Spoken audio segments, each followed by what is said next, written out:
ઘોડા પાલખી જય કનૈયા લાલ કી બટા આપણા જન્માષ્ટમી આવે છે, આપણે કાનાના વાઘા લેવાના છે. કેટલા વાળા વાઘા લાવું?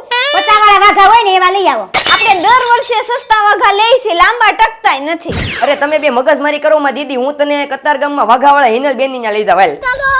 અમે બેનભાઈ બે શ્રી કૃષ્ણ શૃંગારમાં પોગી જાય. અહીંયા હિનલબેન પોતે છેલ્લા 18 વર્ષથી વાઘાનું મેન્યુફેક્ચરિંગ કરે, પોતે જ બનાવે. વાઘા હોલસેલ ભાવમાં મળે, ક્યાંય ને જોયા હોય તેવા કાના ભગવાનના વાઘાની ડિઝાઇનો મળે. ખાસ લગ્ન શ્રીમદ કંકુ પગલા માટે સ્પેશિયલ વાઘા મળી જવાના છે. બધે સસ્તું મળે પણ અહીંયા વસ્તુ મળે. એમાં પણ અત્યારે મહા સેલ શરૂ થઈ ગયો છે બેનો, તો વહેલા તે પહેલા પોગી જાય. અહીંયા વાઘાની A to Z તમામ વેરાયટી મળે. વાઘાનો ખજાનો મળે, કાના ભગવાન રાજીના રેડ થઈ જાય એવું કલેક્શન મળે. શણગારમાં હાર, બંગડી, વાસળી, બુટી, ઝાંઝર, પેન્ટી, કાનાનું પોલિશ કરવાનું લિક્વિડ, તિલક બુટી ચોટાડવાનું ગમ, પાઘડીમાં અવનવી વેરાયટી. અષ્ટધાતુ ને પંચધાતુની મૂર્તિ મળે. તમે વોટ્સએપમાં હાઈ કરીને મોકલો તો PDF મળી જાય. બાકી ઘર બેઠા ઓર્ડર આપી શકો છો. તમને વિડીયો કોલ કરી વાઘાની નવી નવી વેરાયટી બતાવશે. આખા ભારતમાં કુરિયર કરી આપે. કોલ સવારે 10 વાગ્યાથી સાંજના 7 વાગ્યા સુધીમાં કરવો. બેનો સસ્તું નહીં, વસ્તુ જોવો. મહા સેલ શરૂ થઈ ગયો છે તો પોગી જઈ ગયો.